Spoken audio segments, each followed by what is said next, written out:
What's up, everybody? Welcome to another edition of the MP Nation podcast. We got my man Bill Phillips here to my right and Josh Hatchett to my left, social media coordinator. Today we're going to go over an interview I did with Mr. Jim Manion. Now, for you guys that don't know Jim Manion, he started what's called the National Physique Committee and just received 2 major awards in bodybuilding, one at the Arnold and one at the Olympia for basically the Weider Lifetime Achievement. So he's a big deal. I'm going to refer to Bill because he's been around bodybuilding for a long time. Talk about what Jim Manion's meant to the sport and kind of his mystique in general. He's a pretty cool guy. Well, back in the day, again, you guys won't remember this, but there was the AAU division of bodybuilding, and I competed in the AAU Mr. America. Okay. I'm sorry, Teenage Mr. America in a city called Worcester, Massachusetts, outside of Boston, and there was the AAU would run a show a certain way, and there was a difference, and then I went to an NPC show that was in Las Vegas in the summer of 1985, and I was like, man, there's so many more people at the NPC show. There's so many more people are excited, and the shows were organized and promoted, and it was really bringing the people out. Whereas the AAU thing kind of seemed like you were kind of participating for yourself, and there wasn't as much energy or motivation from the crowd because you really wouldn't sell out the stadium. The venue. So I noticed about the NPCs that they were the place to be.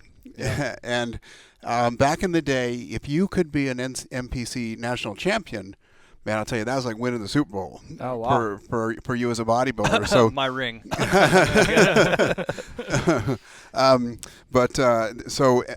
The National Physique Committee all came from the mind of this guy, Jim Manion, and he's still doing it today. He's still committed to the bodybuilders. 70 years old now. He hasn't given up at all. And a lot of what people benefit from the fitness industry, the bodybuilding industry, really comes back to this guy's work and this guy's mind. Yeah. And effort. You talked about the mystique he carries. I was just going to ask you because you've been around him a couple times. You can see it. Just in the way he's respected as a whole. Just what he's been impressive. able to do. It's impressive. He's not a guy who talks a lot or is real loud, but or about himself. Yeah, but what he does say, people listen to and respond to immediately, and it's just from athletes to bodybuilders, The Rock. Yeah, The Rock, actors. I mean, they go seek him out for advice, for information, and it was pretty cool to see and meet him and just get a chance to chat with him. Yeah, what's cool about Jim is that his passion's still the same. It's about, he created the physique category, the bikini category. Right. It almost doubled his business just because then it was attainable. It wasn't just about being a big bodybuilder anymore. You could, because that category didn't exist whenever I competed. I went to an NPC show and got my ass kicked because I looked like a physique guy. You know what I mean? Back in the old days, we used to call the physique category and the fitness category bodybuilding. Yeah, exactly. Yeah, it's changed a little bit now. So it's like it's good that if you go into a show and you can't win, yeah, with the build that you have and the muscularity that you have, and there's something wrong with the freaking category. Oh, I know. That's what I'm saying. So he created divisions for the guys that like the more fit look, instead of the bigger bulky look to succeed. Absolutely. And what's cool about Jim is that at 70, he created that categories like 2-3 years ago. So he was still evolving, even at that age, and he's still passionate about running the shows at it, like you said, on time, giving the people in this industry a segue to a business, which is if they compete and become national champs and become IFBB pros. And when a lot of people don't know, when Ben Weider and Joe Weider passed, then Jim took over the IFBB. So now he's running, he is bodybuilding. He's essentially stepped into that role, and he is as humble and as easy to get along with. It's unbelievable, right, Josh? Yeah, it definitely is unbelievable. You walk into his office and it's a gym warehouse. It's a gym warehouse. I get the same deal. It's the same warehouse. There's some new equipment in there, but it's essentially the same warehouse. He's true to his roots and what got him there. He stayed true to for like you said, 30 years. Yeah. You have any good personal stories about Jim? Well, I'll tell you. I used to see Jim up here at the Arnold Classic, and he and Arnold were putting together a plan to really bring bodybuilding and this sport up to what it is. today up in Columbus, up the street from here. And I remember Jim Manion was there in 1993. I was there with my Metrex booth, and we had a card table about this size and a little banner on the front. And we were at the Arnold Classic, man. And I remember talking to Jim Manion there about the show and about what they wanted to do. And now Arnold and Jim are involved and are working hard, and they stayed true to their roots and are right up the street here in Columbus, and it must bring 200,000 people out for that show. Well, and you have Manion who helps promote with the shows, and also there's Jim Lorimer too that helps with Arnold, and so they've worked together for all these years. And what's cool is like we go to the Olympia and Manion's running that too, and it's just like this guy's everywhere, and he's just true to the sport. And he said to me the other day, he said, people keep asking me when I'm going to retire. Right. But he says, I'm having so much fun, and it's my life's work. Same how you feel. Why would you quit doing something you love to do? Right. And I feel the same way.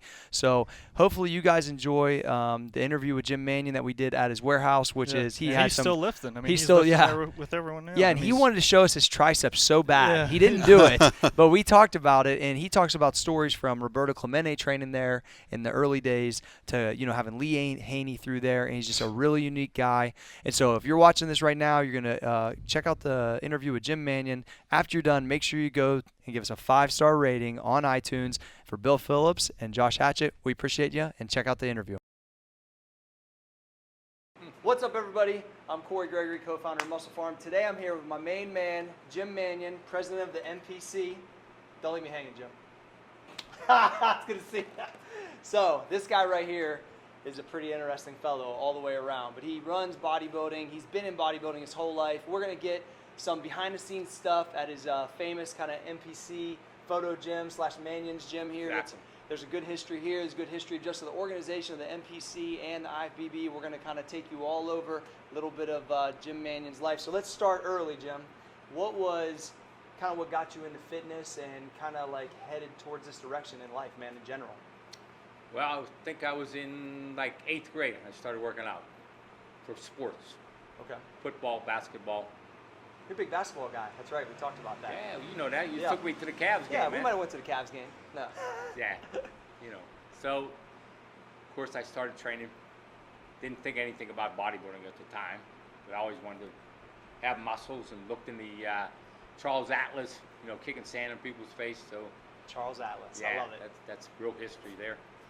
And I played a few years of sports, and then I got the bug of just training for bodybuilding shows, and I kept training. I entered my first show in teenage Pittsburgh championships when I was 18, 19, which was sometime in the 60s. I don't know. You do the math. I'm 71. I don't know. I can't do it right now. But anyway, and then I just continued on and started competing. I think my first actual open show was in 1970, and then in 71 I won Mr. Pittsburgh, and in 72 Mr. Pennsylvania, and went on to win like 15 events. Like just 15 events. Well, back then we had shows every weekend, and guys competed. It was like a circuit. We went up to Mr. Erie, Great Lakes Championship. They did a lot of powerlifting with it first, or Olympic lifting. Cool. If that would come on, but it wasn't so cool if you were a bodybuilder. Yeah. Because you didn't come on sometimes at 1 o'clock in the morning. Oh, they did that's the first. They did all that first, and they see the AAU back then wasn't really into bodybuilding. Their main focus was either Olympic lifting or powerlifting. So it was the afterthought. They kind of looked at bodybuilders as as a stepchild. Okay. I didn't know that. Oh yeah. So I competed one time in Tennessee against Robbie Robinson. Oh yeah. We took first, I took second. We literally went on at 1 o'clock in the morning after a power meet. You competed against Robbie Robinson. That's cool. Yeah, back in 73, 74, somewhere around there, But from there, then I started, after I won Mr. Pittsburgh 3 other shows, I started judging locally. And again, back then the AAU just kind of, they really didn't embrace bodybuilding at all. It was all about Olympic lifting and powerlifting, trying to get the Olympic sport up. So you saw a need, basically, that you could make that the main focus. Right. Well, after I started judging, I kind of just could see that, which just wasn't being treated right. But actually, I got a little help because I ended up being chairman of the AAU, if you can believe it or not, for the Allegheny Mountain Association, which is around Pittsburgh, up to Erie, etc. And from there, the government, back in, I think it was 1981, decided that the AAU controlled too many sports, like boxing, like a Olympic monopoly lifting, thing. like a monopoly. So they wanted all the different sports to split off and start their own federation. So we started a National Physique Committee of the AAU, but then we switched it to National Physique Committee of the NPC.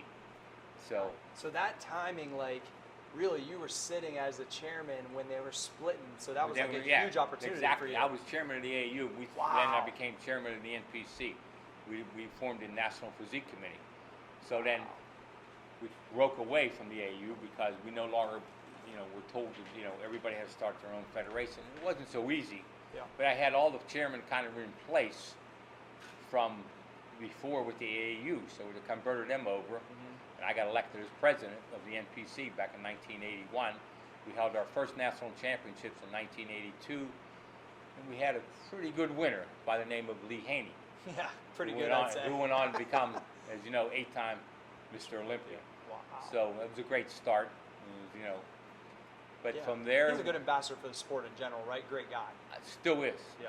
Still is. I've heard. I don't know him personally, but I've heard nothing but good things about Lee Haney. Nothing but a real good person, good family man, very spiritual person, Cool. good all-around guy. Matter of fact, he's like my favorite. Sorry, rest of you guys. He just is. Lee Haney. No, Lee Haney's top gun. If all the guys, they can pattern their life after Lee Haney, Be good. be cool. That's real cool. Yeah. So, basically, the National Physique Committee was yours originally, or you were elected chairman and then you kind of took it over? How'd that? Well, we started the name, and then we had an own election for someone to run it. Gotcha. Okay. So there was one guy ran against me from I don't know where, I forget. He's not around yet. And since then, it's been history. So how many shows were in the first year of the NPC? Probably at the most maybe 30. Gotcha. How many now? Probably about 300. The biggest show competitor-wise then might have been? Oh, if you got... When I won Mr. Pittsburgh, I think there was like 25 guys in it. Yeah. Now, I mean, that's one division, one class, yeah. Because your Pittsburgh show that you have here had how many, 800 in it or more last year? Yeah, about 400 or 500. Yeah. But like we have a show this weekend, the Team Collegiate Master and National Championships. Right now, we're sitting on 860 competitors. Wow. So, I mean, it's definitely grown. But it's been listen, it hasn't been easy. I used to go out on the road. I'm still on the road a lot. But I had to go out to every show all over the country from, going to Hoboken, New Jersey to... Is that a real name of a city? Sure. It's where Frank Sinatra was born. Oh, Come on, Corey. I know, I should know that. I'm a Dean Martin guy from Steubenville, though. Come on. All right, down the road. But, it was a lot of work. Yeah. Finding the right people in every state to run your shows and run your district and, So I saw, I collect old muscle magazines, and so I'm looking through, it was like an early 80s magazine, and I'm looking through Muscular Development or one of those, and I see this Nautilus gym with this guy in it that has this huge tricep, and I started looking a little closer, and he got brown hair, and he's jacked up, and it's Jim Manion, and it's in this very gym that we're standing in. So tell me a little bit about the history of this gym, because we talked about some of the pirates that come through here, and just like kind of what this gym has meant to you all these years, and tell me a little bit about that.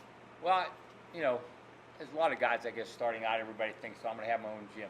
Yeah. And back then in the 70s, there was really no gyms around here. We had European health spas. So in 1979, I decided to go for it and opened up a gym. And awesome. It is what it is. Back then, no one had cardio equipment. We had one Airdyne bike. That was your cardio equipment. That was the cardio. I wish I could keep mine that way still. But no one did it. Even guys that competed, nobody did cardio back then because it really wasn't the. Well, the conditioning wasn't the same either. Yeah. So it wasn't like. I mean, let's think about it. Even going back to if you watch Pumping Iron and everything, none of those guys did cardio. Arnold said he would run on the beach every now and again, but nothing serious. It's like activity. You kind of just cut calories and did higher reps maybe before the show, things like that. But anyway, I decided to open up the gym in December of '79. And it just went from there. I mean, everybody that was serious about training started to come to Manion's gym. Love it. I used to sell the clothes, and we put some retro T-shirts back out. Oh yeah, I got one. Yeah. So and a lot of people, and a lot of local Steelers came in, Pittsburgh Steelers.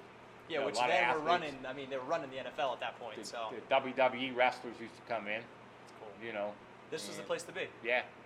So we probably had everybody that was anybody training here, all the bodybuilders, powerlifters, everybody.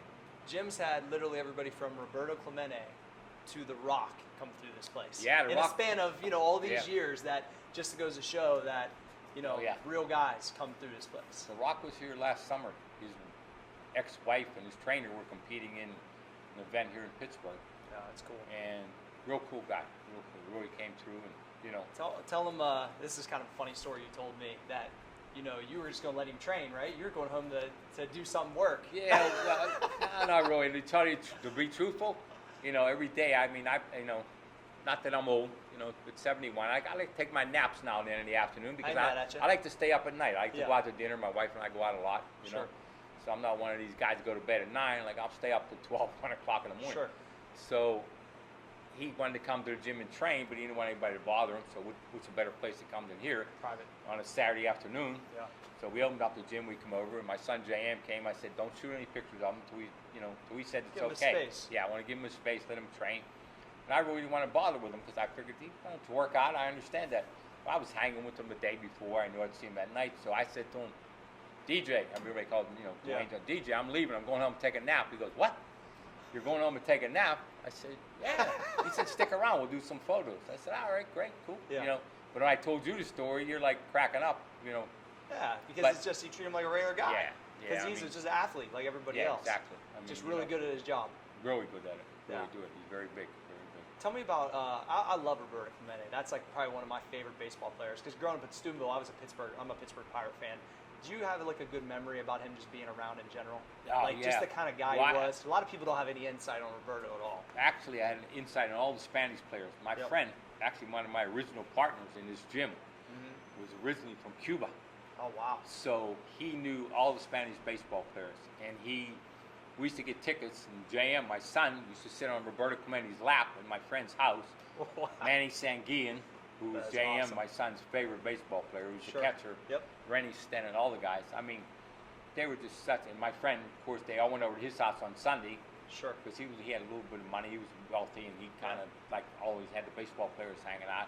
Wow. One time I met at a baseball game. It's a true story. Roberto Clemente's wife, Vera, was clapping. Her diamond fell out of her diamond ring. Yeah. Guess who found it? Me. Of course. I was under the seat. Yeah. He was a cool guy. He was a really good person. Just a stud. Besides a great baseball player. I mean, just that a arm natural from right stud. field to home plate, one bounce. Unreal, right? Yeah. So cool. Yeah, So as bodybuilding's evolved, obviously things have changed, and now you got bikini, you got physique, and we talked about this before. You've been doing this for however many years, but now the organization's strongest and biggest it's ever been, right? absolutely. How exciting for that. At 70, you're probably thinking, you think you'd be the busiest you are now probably as ever. Yeah, exactly. I really am. I just said that the other day. I said, I can't believe the older I'm getting, the busier I'm getting. That's okay. But you love what you do. I That's love why. what I do. I have passion for it. Being around young guys like you, it keeps me focused when I go to a show. And he knew tired Biggie of them. Smalls when it was on the radio. We was just getting training. I like that too. Well, when you got a 21-year-old grandson training there, you hear all the new rap music. Absolutely. But, the bikini, and what happened was bodybuilding obviously is our store, hardcore. It's our focus. Sure. That's our core training is for bodybuilders. The NPC was built on that. Absolutely. Our logo is the double bicep. Yep. Okay. That's never going to change. No, but I started going to events, and a lot of our promoters wanted to run these model search shows. Oh yeah. Where the guys come out kind of in like maybe jeans or a shirt or a suit, and come out without their shirt on. I'm thinking, we could really put something going on here maybe. Yeah. Same with the bikini. They wanted to do these model shirts with the bikini girls. We still do some model shirts. Then I said we could organize this and start running in every state. Yeah. So we started men's physique and we started bikini, and it's just been skyrocketed. It's you can hit so many different people with that. Well, and so basically, it's blown up. That's to say the least. Completely. Both divisions, and added tons of people to the organization, which we spoke about. But it's amazing that literally, when you're an entrepreneur like you are, one day you say, let's just have a division with board shorts, and now 10,000 more competitors this side, and for bikini, and just all the magazines are going more towards it. There's obviously your host few that just bodybuilding, but really the physique guy that weighs between 170 and 190 is pretty much the look, which was when I competed in the NPC in 99, 2000, it wasn't available, but that's how I look when I'm dieted down. I'm a physique guy. I'm not. I mean, I love the classic bodybuilding, but my physique, I would have done much better in that. Corey's dying to jump into a physique show. Yeah. He's checking out the board shorts over here. It might happen. You just never know. But it's one of those things where, you know, guys that don't know anything about the NPC, because there's a lot of people that probably follow us that maybe don't know a lot about you guys. So really, just explain, like, if you're a guy in the gym that a lot of people are commenting you and it's time to get on stage, don't you think that I always say there's a difference between just weightlifting and competing. There's a difference when you compete, you diet, you get ready for something, you pick a date, or you compete powerlift, whatever it is, it changes something about you when you have a deadline and you got to get up in your underwear basically in front of all these people, right? It's a little different. Talk to the guy or girl that's there and they're like on the fence right now. As you just said, and I think Arnold's actually the one who said this. Everybody thinks bodybuilding, you know, everybody bodybuilds. Anybody that lifts weights is a bodybuilder. Sure. They're changing the shape of their body. Yeah, sure. Competitive bodybuilding is a totally different thing. Yeah. It's like saying, you know, basketball player. Yeah, I love playing basketball. You like playing basketball, but you're not going to college. You're not with the Cavs. Okay. Yeah. So what we've offered here is something that anybody can do, and we wanted to broaden that base of our audience, so people are coming in now seeing not only physique, but now they're checking out bodybuilding shows. So which is good, and it's not only good for the NPC, it's good for obviously the promoters. It's good for supplement companies because everybody, all the gyms, they're all going to gyms, whether they're bikini, whether they're physique, they're all training in somebody's gym. They're taking somebody's protein, whether it be MusclePharm, whoever. Agreed. They're taking somebody. So it's a big pie, and everybody's getting a little piece of it, which is cool. But if you're in the gym and you see somebody that you admire, you've seen pictures of these physique guys or bikini girls, I'd recommend go see a show. Go see an event. Just see what it's like. And see if you like walking out in shorts, or if you're a woman walking out in bikini and high heels. Sure. And you know, that's the first thing. Go check one out. And then if you go to NPC News Online, you'll see a schedule in your area for every district, every state. We have tons of shows. So sure. And really, like, a lot of people that are in the industry, this is the way that they've got to be business people in fitness, through competing and with social media now, making a name for yourself. Absolutely. And then, you know, whether it's personal training. I always said to my clients, like, I almost felt like I had to compete a couple times a year just to keep everybody motivated. So I recommend the first time I would get a new trainer, I would say, I don't care what you compete in. It could be bodybuilding, Olympic lifting, powerlifting. Do something that puts a date on the calendar. Exactly. And I think that you obviously found success with that as an athlete yourself, and then continued in business. I want to ask a couple business things because I love the way. Yeah, let me get. Go ahead. Back. Steve Cook, who's a nationally ranked professional top 5 guy, top right? 5 physique guy, was here yesterday. Stopped in on his way back from China. Great guy. You know, has a following probably. You might know this better than me. Huge. I'm not huge following. Yeah, he's a huge following. Whether he wins a contest, doesn't win a contest, he's going to always make money. He's going to always have a huge following. Absolutely. And I said to him, I said, you know, you're going to do fine no matter what. In fact, you're probably making more money than some of the guys that placed ahead of you. Yeah. Which is, you know, he said, but, and I said, I know what you're going to say, but you have that competitive spirit, and it gives you something to train for, and you just want to keep doing better and better. It's not even about the money. That's and same what you here. just said, I'm that's the what same you way. exactly. I know you're doing these crazy squats. It's not because someone's going to hand you, you know, has nothing to do with $10,000 because you squatted something. That's just not the way it is. No, it's because when I get up under the bar, I want to beat it. And that makes me feel good to know that I've been able to inspire someone like him, to give him he was a football player. Yep. So now I gave him something, you know, to shoot for. Just like we had this guy Javon Walker, just turned professional. Yeah. You know, he came. He's a good NFL guy too. Very good NFL guy. That goes to show too that there's other athletes from other high-level sports that are coming to the NPC, and that's pretty exciting for you to see. It's got to be. Very. Javon looked good on stage. I saw the pictures. And we have a guy in Columbus named Tyler Everett that played for the Bears and played for Ohio State. He was on the national championship team at Ohio State, and he won, I believe, Lieberman's show and won the physique. So it's good to see the NFL guys. Now you're getting a style athlete that we've never really seen that's starting to come over. It's kind of cool. Yeah, well, look at the. We were at the Cavs game. You were up in the club. We walked downstairs. We was taking a picture, and you introduced me to one of the executives that worked in the club. Remember? Yeah. Oh, yeah, and he was he competed in the NPC before. Right, exactly. I mean, so it's everywhere. Cool. Yeah. Well, I mean, you've had. The guy was a suit. I mean, he had a suit and tie on. But you could see broad shoulders, small waist, and I was like, you competed before. He's like, oh yeah, I know. You know, it's pretty cool. You know, what's so cool about the way I like the way you do business. That's why we get along so well. And people will read about Jim Manion. There's this mystique, right? And I kind of I feel like I kind of crushed that early on because I'm like, Jim, I'm real upfront. I need to do this, I need to do that, and this is how we want to do business, and everything was up front. And I think what's so cool is that you told me, I'm going to treat people how I want to be treated. You told me some like real basic business thing that you carried on forever that people need to just listen to. That's what I'm trying to get at. So, yeah, it is the truth. I mean, in life, that's all. You know, I treat people how they treat me. There you go. That's what it was. You heard it from Jim Manion right there. Don't treat this guy bad. It ain't smart. But I just like the fact that it doesn't matter where you come from, what's going on, and you've been like this ever since I've started driving to Pittsburgh.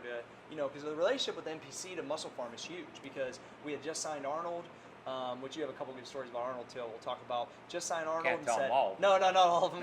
No. Can't tell all mine either. Yeah, I'm sure. No cell phones back in those days. I just told you one over there off the camera. I love it. And so it's the thing that we needed to get out to this customer. I mean, this is the core demo. The people that are here are the ones taking supplements. And so, this relationship's meant a lot to us, and we're going on, our second year now of business, which has been great. We appreciate it, too. Oh, it's been great. So tell me about, it's funny because you've been in the game so long. You said, oh, yeah, Arnold, I paid Arnold to come and do a guest posing for me in 80 or something, right? There's a poster around the corner. The poster's We'll get B-roll of the poster. 74, I think, was his first. 74. He was here in 74, then he and Franco came in 75. Together. Oh, that's but cool. I'm trying to remember how I got hooked up with Arnold. So anyway, I got, me, like you. If I want something to find, I got his number. We got on the phone. We figured it out. There was no agents. He didn't have, back then.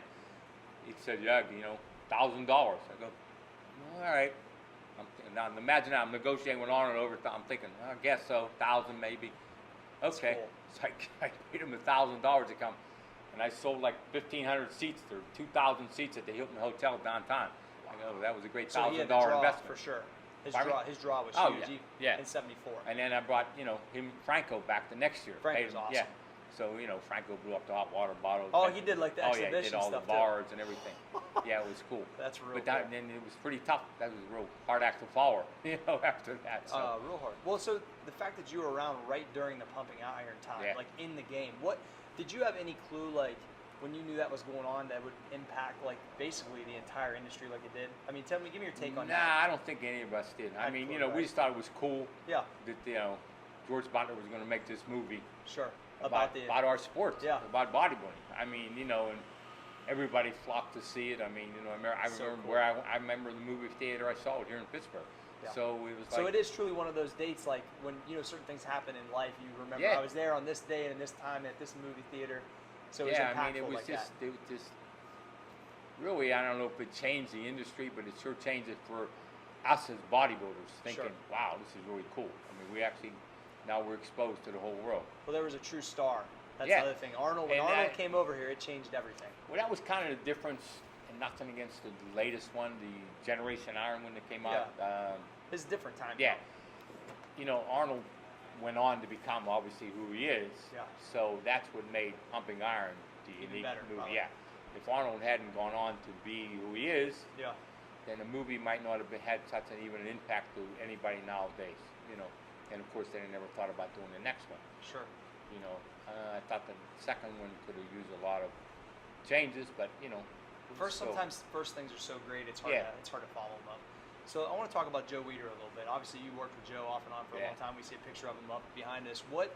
I know obviously you run the IFBB now after Joe passed and Ben, but what was the relationship like with Joe, just being around him all these years? And obviously he was a fire plug and kind of a neat guy. Absolutely. I never had any interaction with him at all. So give some insight about Joe Weider. Well, I mean, truthfully, without Joe and Ben Weider, there would be no Arnold, there'd be no Jim Manion, there'd be nothing. We wouldn't be doing this interview. Yeah.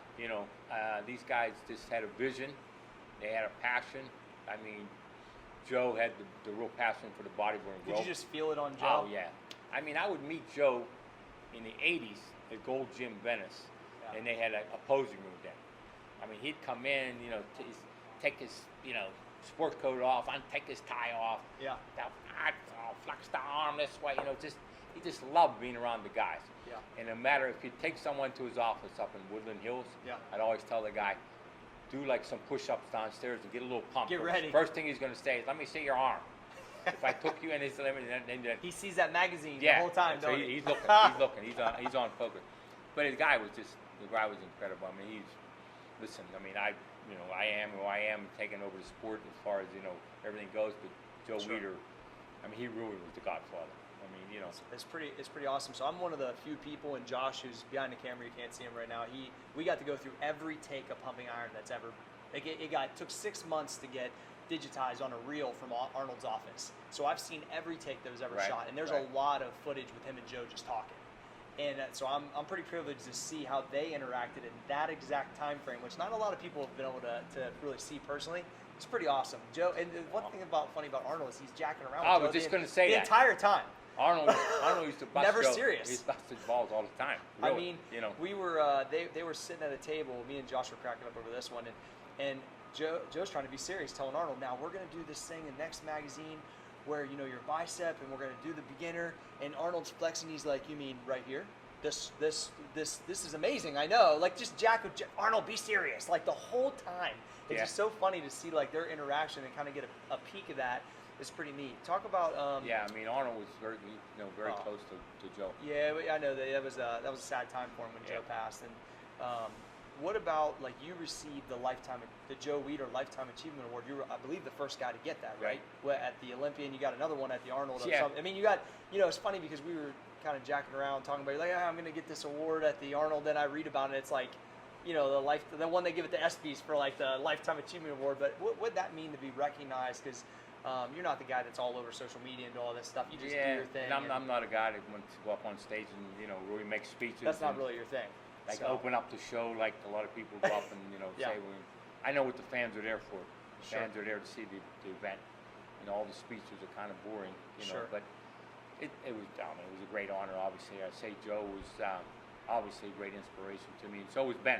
His brother Ben, I did a lot, Because Ben did a lot of international stuff. Yeah, right? Ben did all the political side, setting up all the federations all over the world. So that's how I became close with Ben. I actually, in the end, I worked more with Ben because of the IFBB Professional League, and even with the NPC. I mean, but Joe was there to support me from day one with the magazines. But yeah, getting the award and then getting one from Arnold, I mean, it was a great 6 months there. I mean, it's like pretty incredible. So it's like, it's always great to be honored for something that you do, Well, for all these years, the passion. I mean, it just come through. But is there anything else you want to share with whether anybody that's new to the NPC or that's in the current NPC, anything that you'd like to share with the audience that's watching? Because hopefully we get a lot of people see this. According to you, we do. Yeah, I don't know. We got a few people. No, I mean, I'm just happy to be able to continue, carrying on the dream that Ben and Joe had, and we're expanding worldwide. I mean, they're going to do. We're in 20 countries right now as far as professional events go. So cool. I know Arnold, they're trying to put one in South Africa next year. Yeah, they are. They definitely I know Bob Larmer and Tony Docker are in Hong Kong right now. But we have shows going to be in Poland next year. We've never been in Poland. We got another show that's going to Russia. And I don't know, we're going to add at least another 4 to 5 professional men's events next year. We're going to have 30 open men's contests next year, professional men. It's not bikini and everything, because we have a ton of those. The actual men's bodybuilding. We have about 30 events. So the guys have a good chance to make a living. Absolutely, because they can go and win real cash. Right. So NPCnewsonline.com, right? To see a local show near you. And Jim, I appreciate your friendship, and thanks for your time today, buddy. Thank you, buddy. Absolutely. All right.